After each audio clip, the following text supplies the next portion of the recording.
పరిశుద్ధ గ్రంథం నుండి కీర్తనలు 37వ కీర్తనలు 34వ వచనంలో భక్తిహీనుడు నిర్మూలము కాగా నీవు చూచెదవు అనేసి దేవుని వాక్యం సెలవిస్తుంది. ప్రిలారా, ఈ లోకంలో భక్తిహీనులు మరి విశ్వాసుల కంటే గొప్పవారుగా కనబడతారంట. వారు ఎంతగానో అభివృద్ధి పరచబడిన వారుగా కనబడతారంట, ఎంతగానో ప్రబలిన వారుగా కనబడతారంట.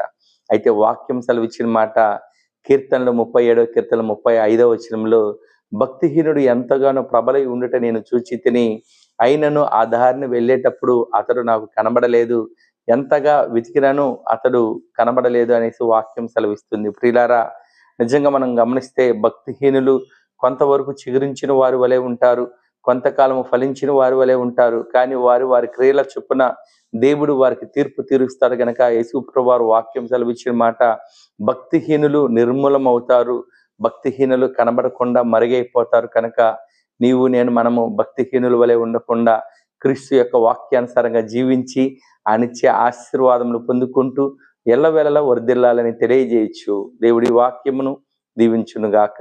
ఆమేన్.